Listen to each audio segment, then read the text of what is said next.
한국 오면 공부한 지 얼마 된 거예요? 지금 3년. 한국어 할 수 있어요? 스피크.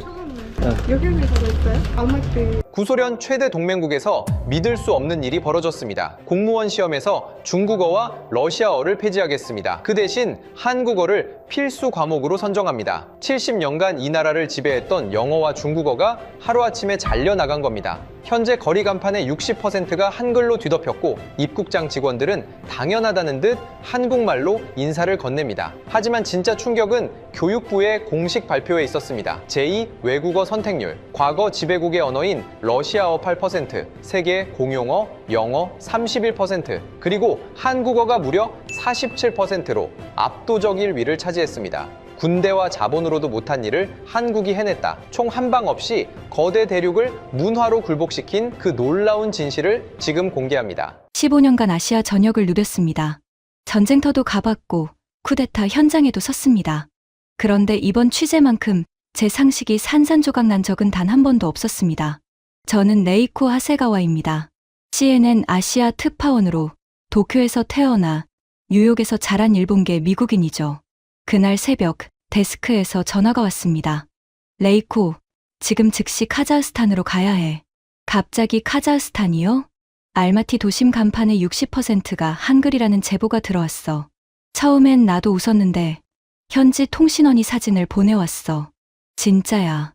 솔직히 농담이라고 생각했습니다. 구소련 국가의 중심 도시에서 한글 간판이 러시아어보다 많다. 상식적으로 말이 안 되잖아요. 소련이 70년간 지배한 나라입니다. 거리마다 키릴 문자가 빼곡해야 정상이에요. 그런데 통신원이 보낸 사진을 열어본 순간 손가락이 멈췄습니다. 서울 치킨, 부산 갈비, 강남 스타일 카페, 한글 간판이 거리를 뒤덮고 있었어요. 러시아어 간판을 찾는 게 오히려 어려워 보였습니다. 기내에서 카자흐스탄 관련 자료를 훑었는데 넘길수록 고개가 갸웃해졌습니다. 제2외국어 선택에서 한국어가 영어를 제치고 1위. 한국 기업이 현지 대기업의 절반을 차지. 대학 한국학과 경쟁률 85대 1점. 12시간 후 알마티 국제공항에 내렸습니다. 그리고 입국 심사대에서부터 뭔가 이상했어요. 카자흐 공무원이 제 얼굴을 보더니 대뜸 한국어로 말을 거는 겁니다. 어서 오세요. 한국에서 오셨어요? BTS 좋아하세요? 저는 당황해서 영어로 대답했죠. 아, 저는 미국 기자예요. 한국인이 아니라 일본계 미국인입니다. 그런데 그 직원의 반응이 더 충격적이었어요. 눈을 동그랗게 뜨더니 이러는 겁니다. 한국 사람 아니에요? 그런데 얼굴이 완전 한국 사람인데 요즘 아시아 사람은 다 한국 사람인 줄 알았어요. 수화물을 찾으러 가는 동안에도 공항 직원 3명이 연달아 저한테 한국어로 말을 걸었습니다. 언니, 사진 같이 찍어주세요. 한국 화장품 어디서 사요? 이번에 새로 나온 K-드라마 봤어요? 저는 매번 한국어 못해요. 미국 사람이에요 라고 설명해야 했어요. 그럴 때마다 그들의 얼굴에 실망감이 스쳐 지나갔죠. 마치 선물 상자를 열었는데 빈 상자였다는 표정이었습니다. 공항을 빠져나와 택시를 탔습니다. 50대 중반쯤으로 보이는 카자흐 남성이었는데 제가 뒷좌석에 앉자마자 또 한국어로 인사하는 겁니다. 안녕하세요. 한국 사람, 어디 가세요? 이번엔 제가 먼저 두 손을 저었어요. 저 한국인 아니에요. 일본계 미국인이에요. 영어 하세요? 그러자 택시 기사가 갑자기 흥분하면서 말했습니다. 아이고, 정말 죄송해요. 그런데 진짜 한국 사람인 줄 알았어요. 우리 딸이 한국어 배우거든요. 요즘 알마티에서는 한국어 못하면 좋은 직장 못 구해요. 저는 귀를 의심했습니다. 한국어를 못하면 취직이 어렵다고요? 네. 삼성, LG, 현대. 다 한국 회사잖아요. 우리나라 대기업 절반이 한국 회사예요.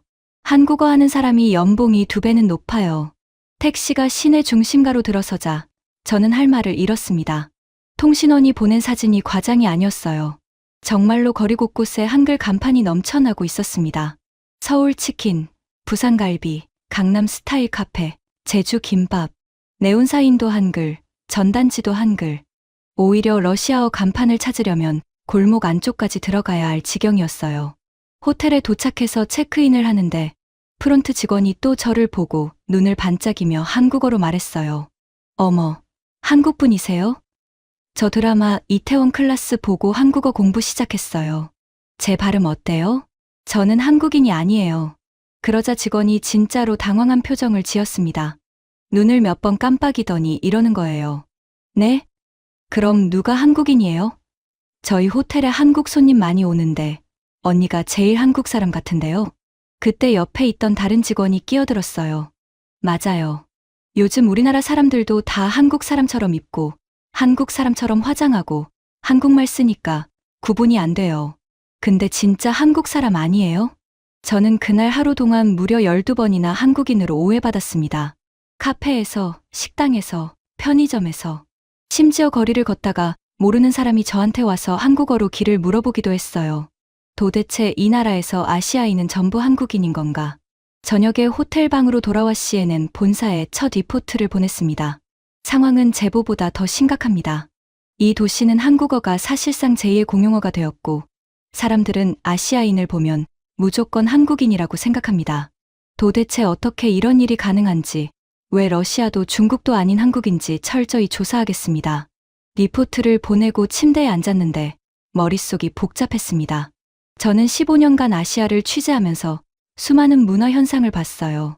일본 애니메이션 열풍도, 중국 관광객 러시가도, 인도 볼리우드 붐도. 하지만 이건 차원이 달랐습니다. 이건 단순한 K-팝 열풍이 아니었어요. 한 나라가 자발적으로 다른 나라의 언어와 문화를 선택한 역사상 유례없는 현상이었습니다. 그것도 70년간 러시아의 지배를 받았던 나라가 러시아를 버리고 한국을 택한 겁니다. 다음 날 아침, 저는 본격적인 취재를 시작했습니다. 그리고 카자흐스탄 교육부에서 제 눈을 의심하게 만드는 통계를 발견하게 됩니다. 다음 날 아침, 저는 카자흐스탄 교육부를 찾아갔습니다. 통계를 직접 두 눈으로 확인해야 했거든요. 택시에서 내리는데 교육부 건물 입구에서부터 이상한 광경이 눈에 들어왔습니다. 현관 위에 걸려 있어야 할 카자흐어와 러시아어 병기 간판이 사라져 있었어요. 그 자리에 카자흐어와 한국어 간판이 나란히 걸려 있었습니다. 정부 건물에서요. 70년간 당연하게 붙어 있던 러시아어가 뜯겨나간 자리에 한글이 들어앉아 있었습니다. 국제협력과장 에르볼 토레바예프를 만났습니다. 그는 유창한 한국어로 저를 맞았어요. 안녕하세요, 레이코 기자님. 한국에서 오셨다고 들었는데, 일본계 미국인이시군요. 영어로 할까요? 네. 그런데 과장님은 한국어를 어디서 배우셨어요? 한국 정부 초청으로 서울대학교에서 6개월 연수를 받았습니다. 그때 깨달았죠. 한국이 왜 강한지를요. 에르볼은 책상 서랍에서 두꺼운 보고서를 꺼냈습니다.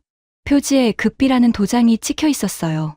기자님, 이 통계를 보시면 충격받으실 겁니다. 카자흐스탄 중고등학생 제2외국어 선택 현황입니다. 보고서를 펼치는 순간 저는 제 눈을 의심했습니다. 한국어 47%, 영어 31%, 중국어 12%, 러시아어 8%. 러시아어가 8%요? 이게 가능한 숫자입니까? 에르볼은 씁쓸하게 웃었습니다. 입꼬리가 올라갔지만 눈은 웃지 않았어요. 기자님, 저희 부모 세대는 러시아어만 썼어요. 카자흐어도 못했죠. 70년간 그랬습니다. 하지만 젊은 세대는 달라요. 러시아어는 굴종의 언어예요. 그는 잠시 말을 끊었다가 목소리를 낮추며 이었습니다. 제 딸이 10살인데 러시아어를 배우느니 차라리 죽겠다고 합니다. 그래도 러시아는 바로 옆 나라잖아요. 옆 나라요? 에르볼의 눈빛이 순간 차갑게 변했습니다. 침략자죠. 1930년대 대기근 때 카자흐인 150만 명이 죽었어요. 드넓은 초원에서 유목하던 우리 조상들을 스탈린이 강제로 땅에 묶었습니다. 가축을 빼앗기고 초원을 빼앗기고 150만 명이 굶어 죽은 거예요. 젤토크산 시위 때는 러시아군이 카자흐 학생 200명을 학살했고요. 이런 나라의 언어를 왜 배워야 합니까?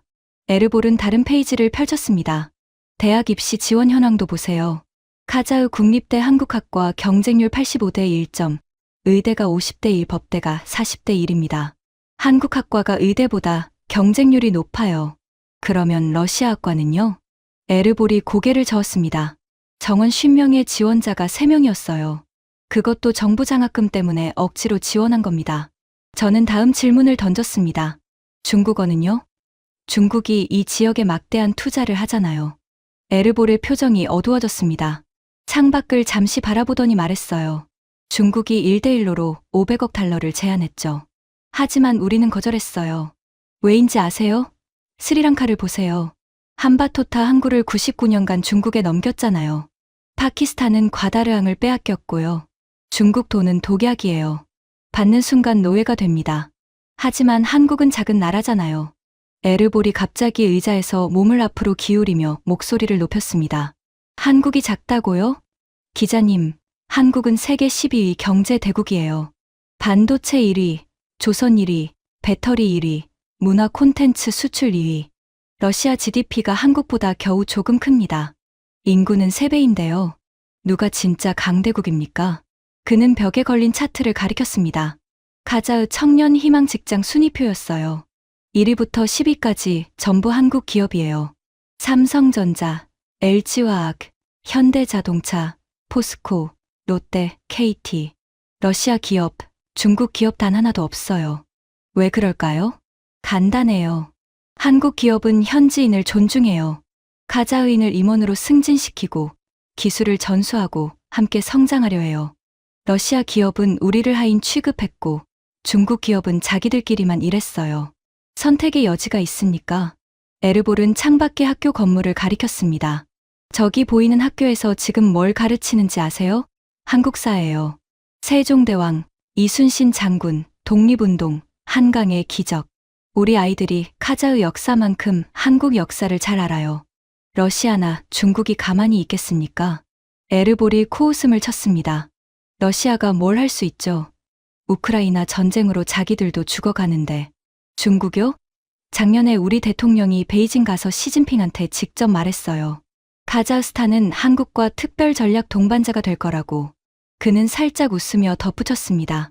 통역관이 전한 바에 따르면 시 주석의 관자놀이에 핏줄이 섰다고 합니다. 마지막으로 에르볼은 서류 하나를 더 꺼냈습니다. 올해 초부터 시행 중인 공무원 임용시험 과목표였어요. 한국어 필수, 한국사 필수, 한국 경제 이해 필수, 러시아어 선택. 러시아어가 선택 과목으로 밀려났어요. 사실상 폐지된 거나 마찬가지죠. 교육부 건물을 나오면서 저는 깨달았습니다. 이건 단순한 언어 선택이 아니라 미래 선택이었어요. 카자흐스탄은 과거의 지배자들을 버리고 새로운 파트너를 고른 겁니다. 그리고 취재를 이어갈수록 모든 사람이 하나같이 한 이름을 꺼냈습니다. 한정희 교수. 이 모든 변화의 시작점에 그 사람이 서 있었습니다. 알마티 외곽의 카자흐 국립대학교. 한국학과 건물은 캠퍼스에서 가장 크고 현대적이었습니다. 삼성이 지어준 건물이라고 하더군요. 유리 외벽에 한글과 카자흐어가 나란히 새겨져 있었어요. 63세의 한정희 교수를 연구실에서 만났습니다. 벽면 가득히 수천 장의 사진이 빼곡했어요. 전부 제자들과 찍은 사진이었습니다. 30년치 기억이 벽 하나에 담겨 있었죠. 레이코 기자님, 어서 오세요. 일본계 미국인이시라고 들었어요. 한국인이 아니어도 괜찮아요. 제 학생 중에도 러시아계, 위구르계, 고려인, 심지어 독일계도 있었으니까요. 한정희 교수는 낡은 앨범을 꺼냈습니다. 가죽 표지가 갈라지고 모서리가 달아 있었어요. 첫 페이지를 열자 충격적인 사진이 나왔습니다. 군용 텐트 아니었어요. 젊은 여성이 칠판에 한글을 쓰고 있었는데 손가락 끝마디가 동상으로 시커멓게 변해 있었습니다. 텐트 천이 바람에 펄럭이고 칠판 위에 삐뚤삐뚤 적힌 곳 노덜. 입김이 하얗게 피어오르는 게 사진에서도 보였어요. 이게 저예요. 영하 40도였죠. 교실이 없어서 군용 텐트에서 수업했어요. 난로는 있었는데 연료가 떨어지면 그냥 추위를 견뎌야 했죠. 왜 그런 고생을 하셨어요? 한정희 교수는 잠시 먼 곳을 바라봤습니다. 창밖의 현대식 건물들을 보는 눈빛이 아니었어요. 30년 전 텐트 안의 바람 소리를 듣고 있는 것 같았습니다. 처음엔 저도 몰랐어요. 남편이 코이카 의료봉사단으로 파견됐는데 저는 그냥 따라온 거였거든요. 그런데 카자흐 국립대에서 한국어 강사를 급히 구한다고 해서 시작했죠. 다음 사진을 보여줬습니다. 학생 3명과 찍은 사진이었어요. 텐트 안에서 입김을 내뿜으며 웃고 있는 어린 얼굴들. 첫 학생들이에요. 아이게림, 다울렛, 마디나. 3명뿐이었죠. 교재도 없고 사전도 없었어요. 매일 밤 손으로 교재를 만들었어요. 한글 자음 모음부터 시작해서 문법, 회화, 장문까지. 복사기도 없어서 카본지 대고 눌렀었죠. 학생들 반응은 어땠나요? 처음엔 의아해했죠. 아이게림이 물었어요. 한정희 교수가 그때의 목소리를 흉내냈습니다. 선생님, 러시아어도 어려운데 왜 한국어를 배워야 하나요? 한국이 어디 있는지도 모르겠는데요. 교수가 웃었습니다. 하지만 눈가가 젖어 있었어요. 저도 대답을 못했어요. 그때 카자흐스탄에는 한국 기업이 하나도 없었거든요. 그냥 언젠가는 도움이 될 거야. 그렇게만 말했죠. 솔직히 저도 확신은 없었어요. 그런데 어떻게 학생이 늘어났나요? IMF 때 오히려 기회가 왔어요. 한국이 위기를 극복하는 모습을 카자흐 언론이 대대적으로 보도했거든요. 금 모으기 운동, 조기 상환. 카자흐 사람들이 충격받았죠. 우리도 소련 붕괴로 망했는데 저 작은 나라는 어떻게 일어서나. 또 다른 사진을 넘겼습니다. 학생 50명이 작은 강의실에 빼곡히 앉아있는 사진이었어요. 학생이 50명으로 늘었어요. 그때 처음으로 교실이 생겼죠. 작은 강의실이었지만 너무 행복했어요. 더 이상 텐트에서 수업 안 해도 되니까. 한정희 교수는 서랍에서 두꺼운 책 한 권을 꺼냈습니다. 한국어 카자흐어 대사전이라고 적혀 있었어요. 사전치고는 이상하게 따뜻한 느낌이 드는 책이었습니다. 한 페이지 한 페이지마다 손때가 묻어 있었거든요. 15년 걸렸어요. 카자흐어를 배우면서 단어 하나하나 대조하며 만들었죠. 8만 개 단어가 들어있어요. 혼자서요? 처음 10년은 혼자였어요. 나중에 제자들이 도왔죠. 지금 이 사전이 카자흐스탄 모든 대학교와 세종학당 표준 교재예요. 그때 누군가 노크했습니다. 문이 열리자 회색 양복을 입은 50대 남성이 서 있었어요. 한정희 교수의 눈가에 주름이 깊어졌습니다. 오래된 제자를 만나는 스승의 표정이었죠. 선생님, 인터뷰 중이신가요? 잠시만 인사드리려고요. 한정희 교수가 소개했습니다. 레이코 기자님, 이분이 바로 다울렛 씨예요. 제 첫 제자이자 현재 삼성전자 카자흐스탄 법인 대표죠. 다울렛은 한국어로 말했습니다. 억양에 세월의 무게가 실려 있었어요. 선생님이 없었다면 전 지금도 알마티 시장에서 물건이나 팔고 있었을 거예요. 텐트에서 처음 한글을 배웠을 때가 생각나네요. 그때 왜 한국어를 선택했어요? 다울렛이 웃었습니다. 솔직히 선택의 여지가 없었어요. 영어 수업은 유료였고, 중국어는 너무 어려워 보였고, 일본어는 강사가 없었어요. 한국어만 무료였죠. 한정희 선생님이 자비로 가르치셨거든요. 한정희 교수가 끼어들었습니다. 돈 받을 형편이 아니었어요. 학생이 3명뿐인데 다울렛이 말을 이었습니다. 그런데 삼성이 카자흐스탄에 진출했어요. 한국어 하는 사람을 찾는데 저희 3명뿐이었죠. 저는 바로 채용됐고 월급이 당시 카자흐 평균의 10배였어요. 그 순간 깨달았죠. 아, 이게 미래구나. 그는 감격스러운 표정으로 한정희 교수를 바라봤습니다. 선생님은 30년 전에 씨앗을 뿌리셨어요. 지금 카자흐스탄 정부와 기업 곳곳에 선생님 제자들이 있어요. 외교부에 47명, 교육부에 23명, 대기업에 200명 이상. 우리가 이 나라의 한국 관계를 만들어 가고 있어요. 그 3명의 첫 제자들이 지금 어디에 있느냐고 물었습니다. 한정희 교수의 눈빛이 반짝였어요. 아이게림은 현재 카자흐스탄 외교부 동아시아 담당 차관이에요. 다울렛은 여기 삼성전자 법인장이고, 마디나는 카자흐 국영방송 한국어 뉴스 앵커예요. 영하 40도 텐트에서 동상 걸린 손으로 고 노더를 따라 쓰던 아이들이 이 나라의 외교와 경제와 언론을 이끌고 있었습니다. 한정희 교수가 마지막으로 한 말이 잊혀지지 않습니다. 저는 그저 한글을 가르쳤을 뿐이에요. 하지만 그 한글이 이 아이들에게 날개를 달아줬어요. 러시아와 중국이라는 거대한 그림자에서 벗어나 세계로 나갈 수 있는 날개를. 연구실을 나오는데 다울렛이 저를 불러 세웠습니다. 레이코 기자님, 꼭 만나봐야 할 사람이 있어요. 빅토르 김, 고려인 4세입니다. 이 현상을 이해하려면 고려인 이야기를 빼놓을 수 없어요. 고려인, 스탈린에게 강제 이주당한 한인들의 후손. 그들의 이야기 속에 이 모든 것에 더 깊은 뿌리가 숨어 있었습니다. 다음 날 알마티 시내 최대 한국어 학원 아리랑 에듀를 찾았습니다. 5층 건물 전체가 학원이었고 입구에는 수강 등록을 기다리는 학생들이 줄을 서 있었어요. 아침 9시도 안 됐는데 말입니다. 원장실에서 빅토르 김을 만났습니다. 31살의 젊은 사업가였죠. 단정한 정장 차림이었는데 책상 위에 낡은 흑백 사진 한 장이 액자에 담겨 있었어요. 레이코 기자님, 고려인이 누군지 아세요? 스탈린이 강제 이주시킨 한인들이죠. 빅토르의 눈빛이 순간 달라졌습니다. 장난기 없는 깊고 단단한 눈이었어요. 17만 명의 한인이 화물 열차에 실려 중앙아시아로 끌려왔어요. 6,000km를 40일간.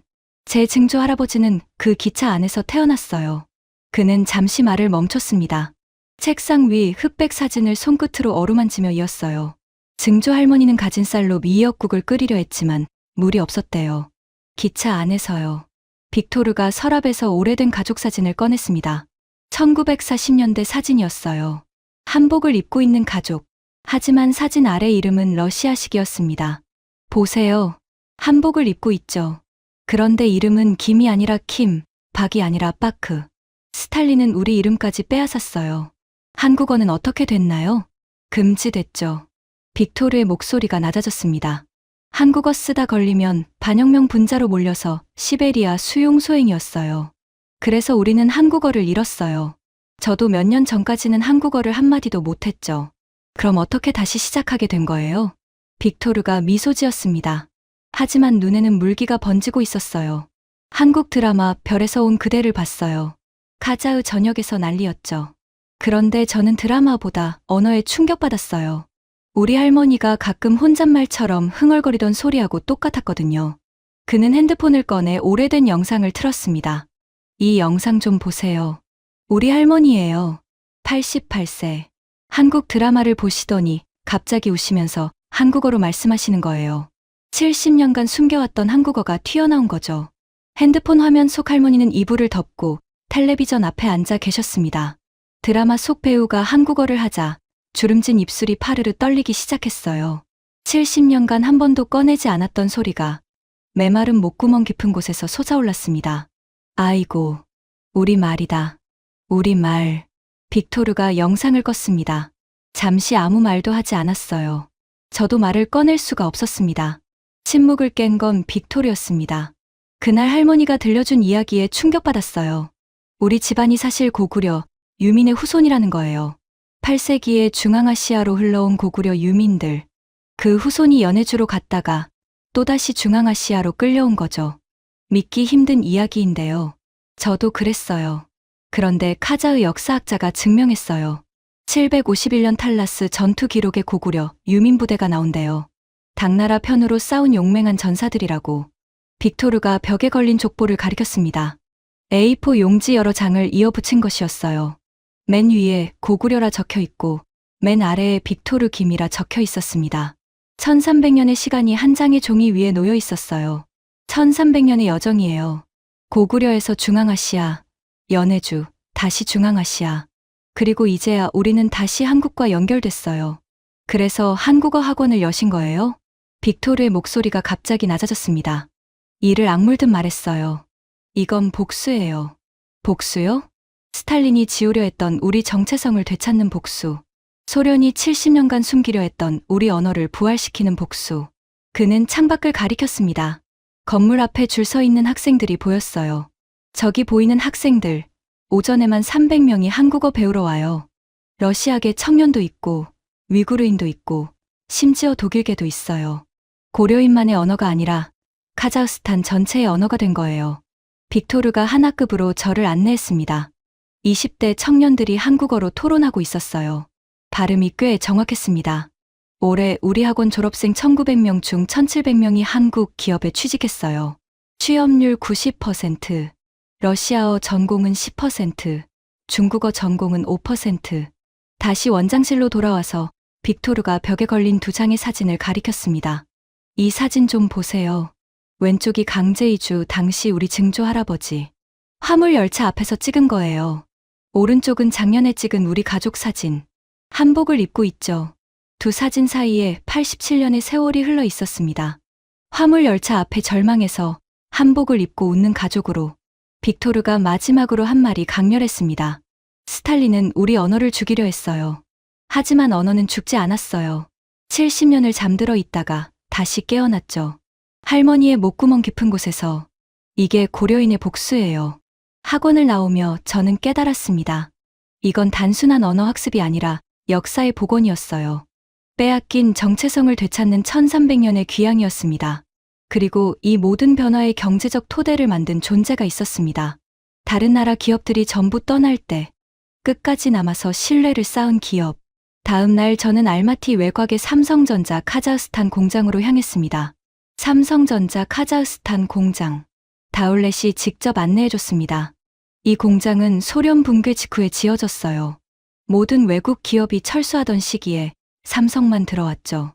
공장 규모가 어마어마했습니다. 축구장 10개 크기. 정문을 지나는데 벽면에 한글과 카자흐어로 함께 성장합니다라는 문구가 적혀 있었어요. 직원이 5,200명이에요. 전부 카자흐스탄 사람이죠. 한국인은 관리자 15명뿐이에요. 생산 라인을 둘러보는데 놀라운 광경이었습니다.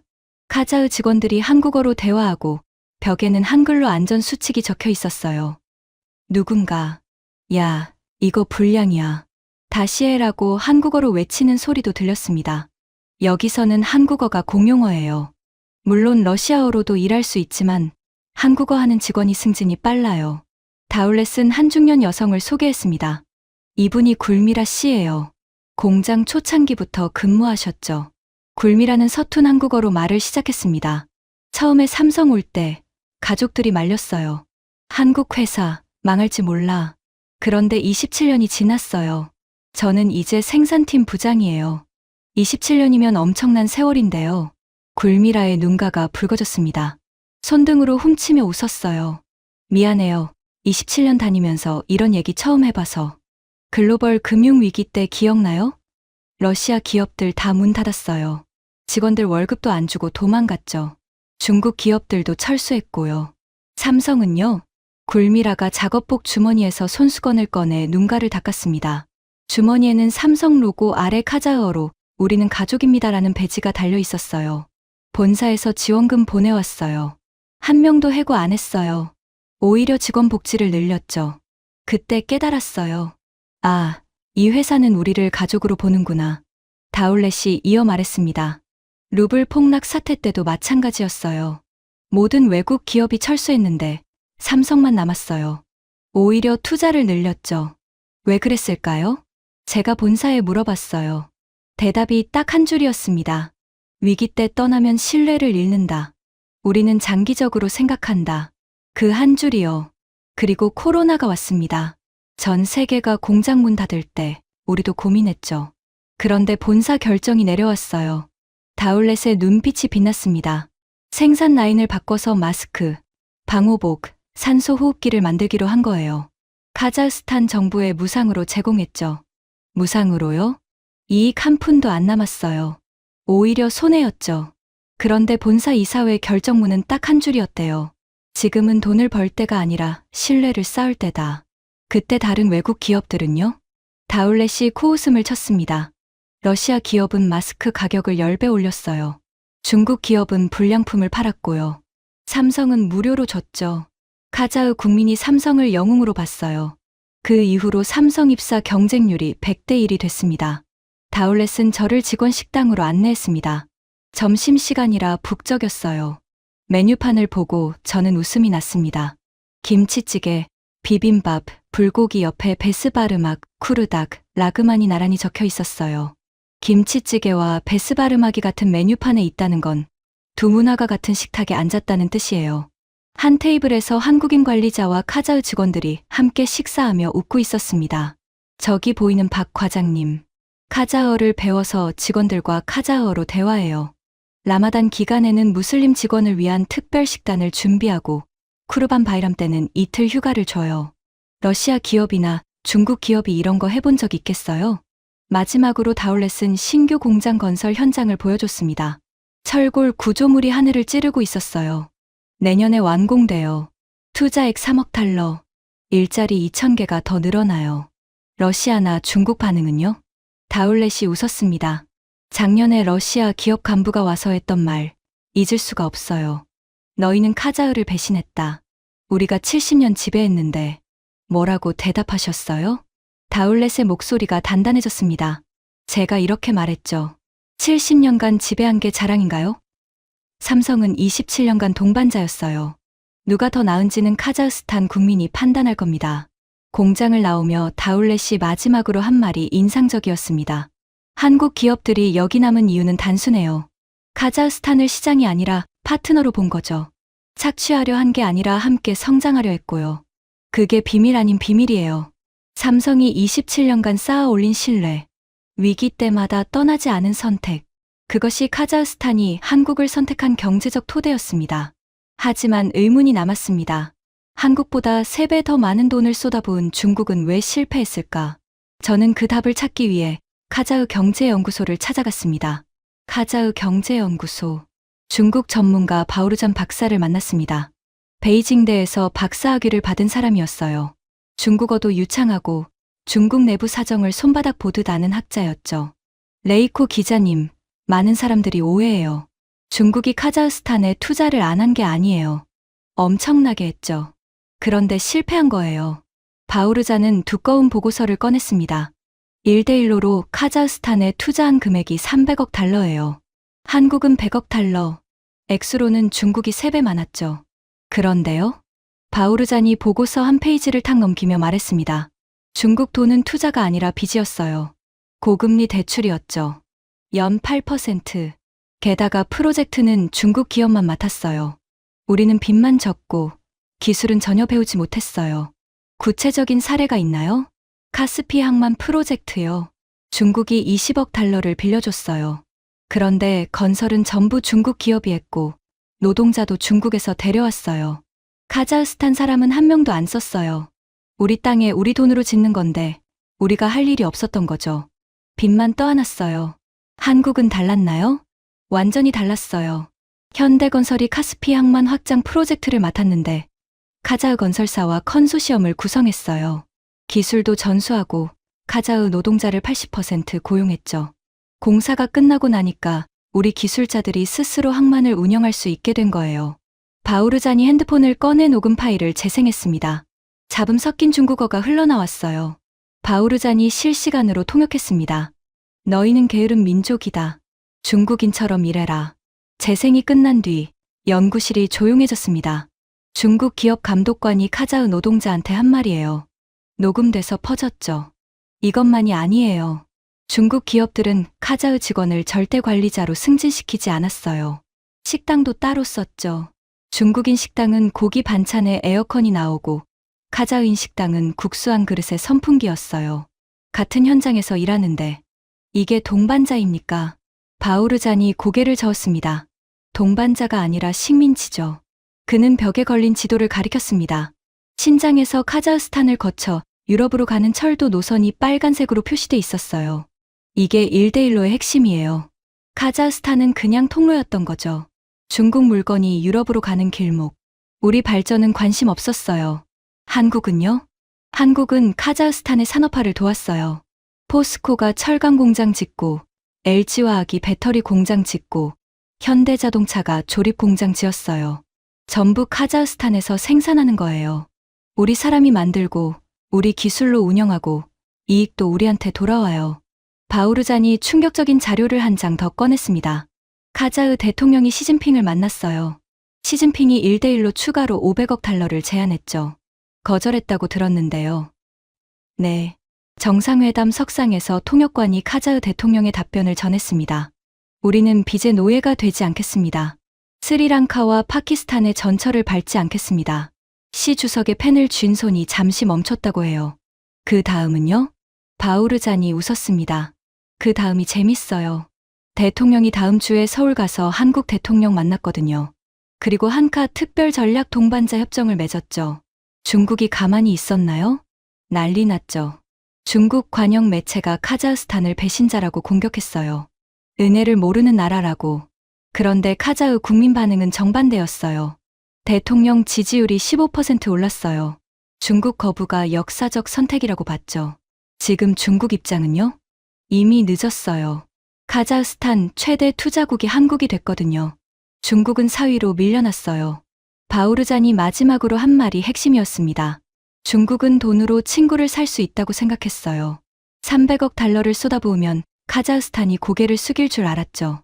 한국은 100억 달러로 파트너를 만들었어요. 기술을 주고 사람을 키우고 함께 성장했죠. 500억 달러가 100억 달러를 이기지 못한 이유예요. 저는 보고서를 넘기다가 멈췄습니다. 이게 맞는 숫자예요? 중국 투자 대비 카자흐 고용 비율이 3%라고요? 네. 3번 검증했습니다. 중국이 300억 달러를 쏟아부었는데 카자흐 사람한테 돌아간 일자리가 고작 3%. 한국은 100억 달러에 고용 비율 82%. 숫자가 모든 걸 말해주죠. 연구소를 나오며 깨달았습니다. 돈이 많다고 이기는 게 아니었어요. 어떻게 쓰느냐가 전부였습니다. 그런데 아직 한 나라가 남아 있었습니다. 70년간 이 땅을 지배했던 러시아. 그들은 이 모든 변화를 어떻게 받아들이고 있을까? 저는 조금 위험한 취재를 시도하기로 했습니다. 알마티의 러시아 문화원으로 향했어요. 러시아 문화원. 건물 자체가 과거의 유물 같았습니다. 소련 시절에 지어진 듯한 콘크리트 외벽, 녹슨 철문. 벽에는 페인트가 벗겨진 러시아어 간판이 간신히 걸려 있었어요. 바로 옆 건물에 번쩍이는 한국어 학원 네온사인과 대비가 잔인할 정도였습니다. 원장 드미트리 쿠즈네초프를 만났습니다. 60대 중반의 러시아인. 원장실에 들어서자 벽에 푸시킨 초상화와 볼쇼이, 극장 포스터가 빼곡했어요. 과거의 영광으로 도배된 방이었습니다. 미국 기자가 여기는 웬일이오? 한국 찬양이나 하러 왔소? 첫 마디부터 적대감이 묻어났습니다. 저는 차분하게 답했어요. 아닙니다. 러시아의 입장을 듣고 싶어서 왔습니다. 드미트리가 차를 따르며 말했습니다. 찻잔을 내려놓는 손에 힘이 들어가 있었어요. 우리가 카자흐를 70년간 문명화시켰소. 학교를 짓고, 병원을 짓고, 공장을 지었소. 그런데 이제 와서 배신을 하다니. 배신이라고요? 그렇소. 우리가 없었으면 카자흐는 아직도 텐트에서 양이나 치고 있었을 거요. 그런데 이제 한글 간판을 세우고 러시아어를 버린다? 이게 배신이 아니고 뭐요? 카자흐스탄 사람들은 다르게 생각하는 것 같던데요. 드미트리의 얼굴이 붉어졌습니다. 젊은 것들이 뭘 알아? 역사를 모르는 거요. 나치가 쳐들어왔을 때 누가 막았소? 소련군이 2천만 명 희생하며 막았소. 하지만 스탈린의 대기근이나 강제 이주는요? 그건 불가피한 조치였소. 드미트리가 소리쳤습니다. 찻잔이 탁자 위에서 덜컹 흔들렸어요. 전쟁 준비 시기였소. 국가 안보를 위해 어쩔 수 없었소. 150만 명이 굶어 죽었는데요. 그의 턱 근육이 딱딱하게 굳었습니다. 하지만 저는 물러서지 않았어요. 대화가 감정적으로 흐르고 있었습니다. 저는 화제를 돌렸어요. 러시아 문화원 방문객이 많이 줄었다고 들었는데요. 드미트리의 표정이 어두워졌습니다. 분노가 아니라 상실감이 얼굴에 번졌어요. 3년 전만 해도 하루에 200명씩 왔소. 러시아어 수업이 인기였지. 지금은 하루에 10명도 안 와요. 그때 젊은 러시아계 직원이 문을 열고 들어왔습니다. 20대 후반으로 보였어요. 원장님, 오늘 러시아어 수업 수강생이 3명밖에 안 왔어요. 드미트리의 얼굴이 더 붉어졌습니다. 3명? 이럴 수가. 광고는 했소? 네, 했는데 학생들이 한국어 학원으로 다 가버렸어요. 직원이 나가자 드미트리가 한숨을 내쉬었습니다. 아까의 분노는 사라져 있었어요. 그 자리에 피로만 남아 있었습니다. 이해가 안 돼요. 러시아어는 유엔 공식 언어요. 세계 4억 명이 쓰는 언어란 말이오. 한국어는 고작 7천만 명인데 실용성 때문 아닐까요? 한국 기업이 많으니까. 한국 기업이 뭐가 그리 대단하오? 삼성, LG, 우리 가스프롬이나 로스네프트와 비교가 돼오. 그런데 카자흐 젊은이들은 가스프롬보다 삼성을 선호하던데요. 드미트리가 말문이 막혔습니다. 입을 열었다 닫기를 몇 번 반복하더니 한참을 창밖만 바라봤어요. 바깥에는 한국어 학원으로 들어가는 학생들이 줄지어 걸어가고 있었습니다. 찻잔을 내려놓으며 드미트리가 조용히 말했습니다. 알고 싶소. 진짜 이유를? 네. 우리가 실수했소. 카자흐를 동등하게 대하지 않았소. 항상 작은 동생, 후진국 취급했지. 한국은 달랐소. 존중했소. 그의 목소리에 처음으로 솔직함이 묻어났습니다. 분노의 갑옷을 벗은 사람의 목소리였어요. 내 조카가 삼성에서 일하오. 지난주에 왔더니 이러는 거요. 삼촌, 삼성 한국인 상사가 제 생일에 카자흐 전통 과자를 직접 만들어줬어요. 러시아 회사에서는 생일도 몰랐는데 조카가 그 과자를 사진 찍어 SNS에 올렸더니 카자흐 청년들이 수천 개 공유했대요. 드미트리가 창밖을 바라보며 말했습니다. 석양이 그의 얼굴에 그림자를 들이우고 있었어요. 우리는 70년간 지배했지만 사랑받지 못했소. 한국은 30년간 동반자가 되어 사랑받았소. 이게 차이요. 후회하시나요? 후회해서 뭐 하겠소. 이미 늦었소. 러시아 문화원을 나오며 역사의 아이러니가 이렇게 쓸쓸할 줄 몰랐습니다. 70년의 지배가 30년의 동반자에게 패배한 거였으니까요. 그런데 이 이야기는 카자흐스탄 안에서 끝나지 않았습니다. 제 리포트가 CNN을 통해 방송되자 예상치 못한 곳에서 연락이 왔어요. 백악관이었습니다. 레이코 기자, 국무부에서 브리핑 요청이 들어왔습니다. 가능하십니까? 카자흐스탄 취재를 마치고 일주일 후 저는 워싱턴 DC 국무부 청사에 앉아 있었습니다. 중앙아시아 담당국장 네이선 콜버트가 제 리포트 출력본을 책상에 펼쳐놓고 있었어요. 빨간 밑줄이 빽빽했습니다. 레이코, 당신 리포트가 백악관을 발칵 뒤집어 놨어요. 대통령까지 직접 봤답니다. 그 정도입니까? 당연하죠. 우리가 중앙아시아에 수십억 달러를 쏟아부었는데 결과는 제로예요. 한국은 그 10분의 1도 안 쓰고 완승했어요. 우리가 뭘 잘못한 거죠? 네이선이 두꺼운 보고서를 펼쳤습니다. 보세요. 우리가 카자흐스탄의 민주주의 교육, 인권 지원, 경제 원조로 지난 10년간 투자한 금액이 45억 달러예요. 한국은 100억 달러. 그런데 차이는 액수가 아니라 방식이에요. 어떤 차이요? 우리는 돈만 줬어요. 한국은 사람을 키웠어요. 네이선이 사례를 들었습니다. USAID가 카자흐 대학에 500만 달러를 지원했어요. 도서관 짓고 컴퓨터 사라고. 한국은 삼성이 200만 달러로 실습 공장을 짓고 엔지니어를 파견해서 3년간 학생들을 직접 가르쳤어요. 결과는요? 우리 도서관은 텅 비어 있고 삼성 실습 공장 졸업생들은 전부 취직했어요. 네이선은 또 다른 자료를 꺼냈습니다. 국무부가 조사한 카자흐 청년 호감도 조사예요. 미국 24%, 한국 72%. 우리가 20년간 투자한 게 한국의 3분의 1밖에 안 돼요. 왜 그렇게 됐다고 보세요? 네이선이 말을 멈추고 저를 똑바로 바라봤습니다. 다음에 나올 말이 자신의 커리어에 어떤 영향을 미칠지 아는 표정이었어요. 우리는 오만했어요. 세계 최강국이니까 우리 방식을 따라야 한다고 생각했죠. 민주주의를 설교했어요. 한국은 달랐어요. 배우려 했어요. 카자흐어를 배우고 문화를 존중하고 동등하게 대했어요. 그때 국무부 차관 캐서린 플린트가 들어왔습니다. 레이코 기자님, 당신 리포트 정말 충격적이더군요. 특히 한정희 교수 이야기. 캐서린이 자리에 앉으며 말했습니다. 우리에게도 평화봉사단이 있어요. 60년 전통이죠. 그런데 왜 한정희 교수 같은 영향력을 못 미쳤을까요? 제 생각에는 차원이 달랐던 것 같습니다. 평화봉사단은 2년 봉사하고 떠나요. 한정희 교수는 30년을 헌신했죠. 봉사단은 매뉴얼대로 가르쳐요.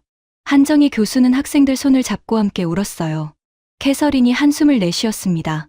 한국 모델이 우리에게 주는 교훈은 명확해요. 소프트 파워는 돈으로 사는 게 아니라 진정성으로 얻는 거예요. 정책 변화가 있을까요? 있어야죠. 대통령이 지시했어요. 한국의 중앙아시아 전략을 철저히 분석하라고. 우리도 배워야 한다고. 네이선이 마지막으로 한 말이 잊히지 않습니다. 그는 잠시 머뭇거리더니 결심한 듯 입을 열었어요. 솔직히 말하면 우리는 질투가 나요. 한국이 부러워요. 군사력 12위도 아니고 영토도 작고 인구도 적어요. 그런데 소프트 파워로는 우리를 이겼어요. 인정하시는 거군요. 인정해야죠. 사실을 부정하면 발전이 없어요. 카자흐스탄에서 한국이 이긴 건 명백한 사실이에요. 국무부를 나오며 저는 깨달았습니다. 21세기는 탱크와 미사일의 시대가 아니라 신뢰와 존중의 시대라는 것을. 그리고 한국이 그 새로운 게임의 규칙을 쓰고 있다는 것을. 백악관 브리핑이 끝난 뒤 또 예상치 못한 곳에서 연락이 왔습니다. 이번엔 터키 외교부였어요. 레이코 기자님, 앙카라에 와주실 수 있습니까? 외교장관이 만나고 싶어 합니다.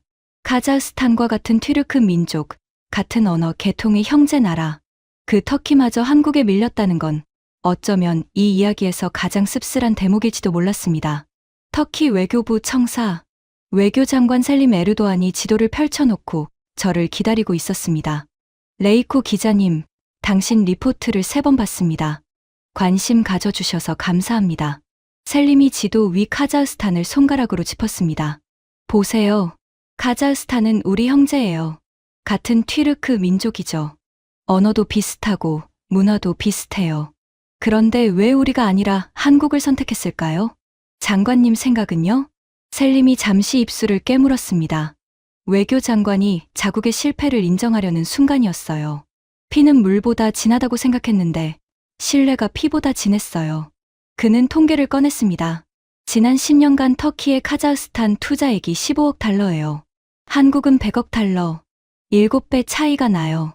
솔직히 말하면 우리가 게을렀어요. 카자흐스탄은 어차피 우리 편이니까 신경 안 써도 된다고 생각했죠. 한국은 달랐나요? 한국은 매일 노력했어요. 셀림이 사례를 들었습니다. 카자흐 대통령이 터키 방문하면 우리는 형식적인 환영만 해요. 한국 방문하면 삼성 회장이 직접 공항 나가고 대통령이 청와대에서 영접하고 재벌 총수들이 줄 서서 투자 약속해요. 차이가 크네요. 엄청나죠. 카자흐 입장에서 보면 터키는 형이라는 이유로 노력 안 하는 동생이고 한국은 매일 구애하는 연인이에요. 누굴 선택하겠어요? 셀림이 문화 교류 자료를 펼쳤습니다. 더 충격적인 게 문화예요. 카자흐 젊은이들이 터키어보다 한국어를 더 많이 배워요. 같은 언어 계통인데도요. 터키어 배우면 터키 드라마 볼 수 있어요. 한국어 배우면 삼성에 취직해요. 실용성이 달라요. 그는 장학금 자료를 보여줬습니다. 작년에 터키 대학들이 카자흐 학생 1000명 장학금 주겠다고 발표했어요. 지원자가 200명이었어요. 한국 대학은 200명 뽑는데 3000명이 지원했어요. 원인이 뭘까요?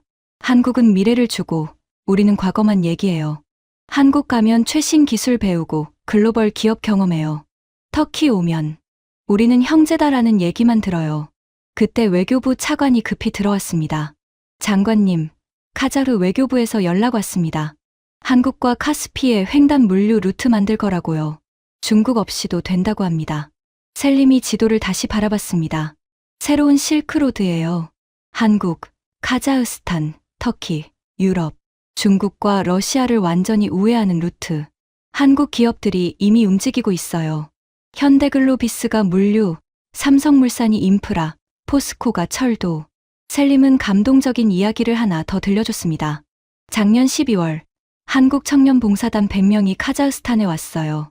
나쿠 지역 학교에서 한국어와 컴퓨터를 가르쳤죠. 컴퓨터실이 없는 학교에 노트북 30대를 들고 왔어요. 아이들이 처음으로 코딩을 배운 날 선생님이 울었대요. 러시아는 70년 지배하면서 한 번도 안 했던 일을 한국 청년들이 한 거예요. 셀림이 마지막으로 한 말이 이 취재 전체를 관통하는 한마디였습니다. 돈과 물건만 오가는 건 장사예요.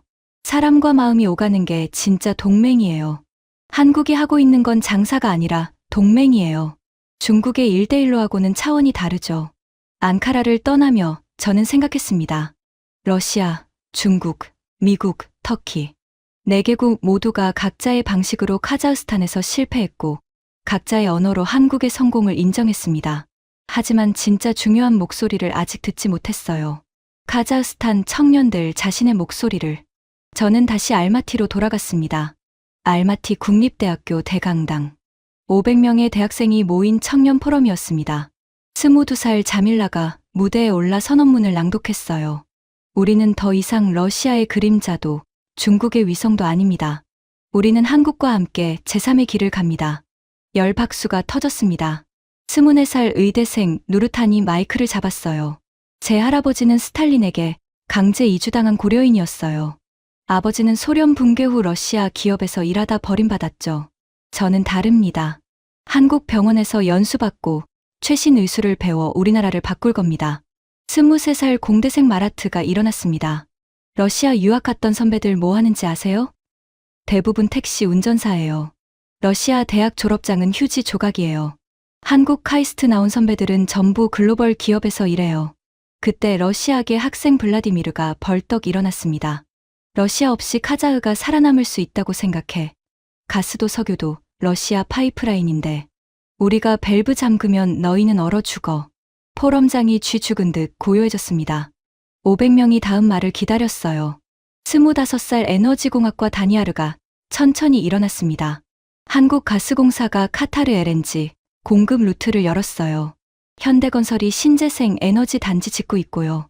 몇 년 안에 완전 독립해요.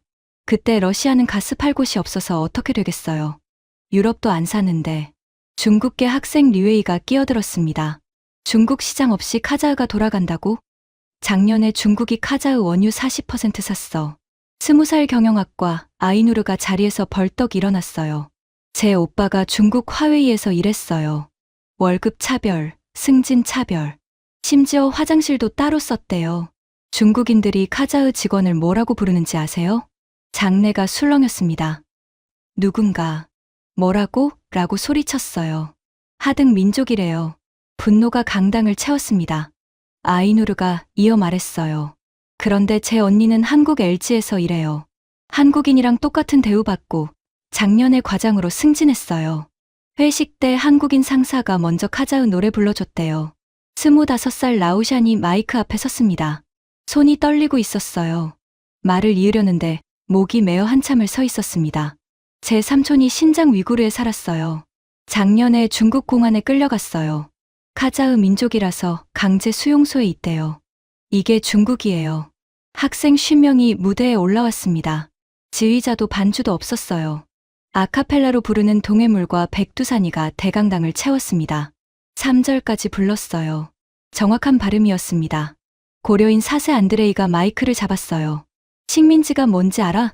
우리 증조 부모님이 화물칸에 실려 강제 이주당한 게 식민지야. 스탈린이 우리 이름과 언어를 빼앗은 게 식민지야. 한국은 우리에게 언어를 돌려주고 기회를 줬어. 이게 어떻게 식민지야? 500명이 일제히 외쳤습니다. 식민지는 너희가 했지. 한국은 친구다. 포럼 마지막에 투표가 있었습니다. 카자흐스탄의 미래 파트너로 어느 나라를 선택하겠습니까?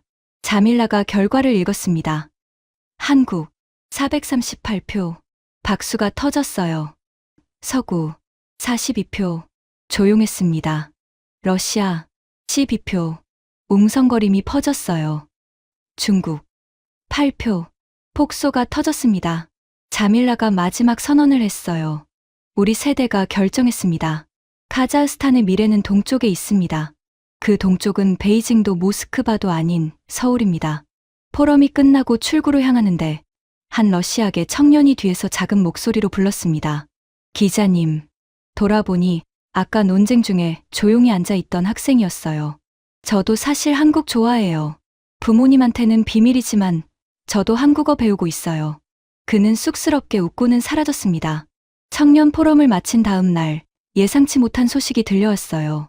한정희 교수의 은퇴식이 열린다는 거였습니다. 그리고 그 자리에 토카예프 대통령이 직접 온다는 소식이었죠. 알마티 콘서트홀이 가득 찼습니다. 토카예프 대통령이 직접 참석했어요. 장관 7명, 국회의원 23명, 대기업 대표 34명. 놀랍게도 전원이 한정희 교수의 제자들이었습니다. 대통령이 연단에 올랐어요. 오늘 우리는 한 명의 영웅을 배웅합니다. 30년 전 영하 40도 텐트에서 한글을 가르치기 시작한 한정희 교수님. 그는 잠시 말을 멈추고 객석의 한정희 교수를 바라봤습니다. 교수님이 가르친 학생이 12,000명입니다. 지금 카자흐스탄 곳곳에서 한국과 카자흐를 잇고 있습니다. 외교부 차관 아이게림이 증언했어요. 텐트에서 고 노더를 따라 쓰던 그 소녀였습니다. 텐트에서 떨며 한글을 배웠어요. 왜 배우는지도 몰랐죠. 30년이 지난 지금 저는 카자흐스탄 외교를 이끌고 있습니다. 한정희 선생님이 준 것은 단순한 언어가 아니라 세계로 나가는 열쇠였어요. 삼성전자 카자흐스탄 대표 다울렛이 말했습니다. 선생님이 없었다면 전 지금도 알마티 시장에서 채소나 팔고 있었을 거예요. 국영방송 앵커 마디나가 눈물을 흘리며 말했어요. 매일 밤 한국어 뉴스를 진행하면서 생각해요. 카메라 빨간불이 켜지면 텐트 안칠판에 고 노덜이 떠올라요. 그 추운 텐트에서 선생님이 포기했다면 오늘의 카자흐스탄은 없었을 거라고.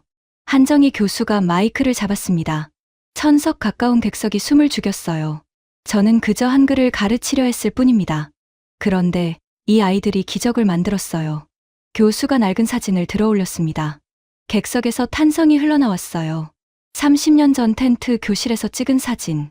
아이게림, 다울렛, 마디나. 사진 속 세 아이가 지금 이 자리 맨 앞줄에 앉아 있었으니까요. 한 사람이 나라를 바꿀 수 있다고 믿지 않았어요.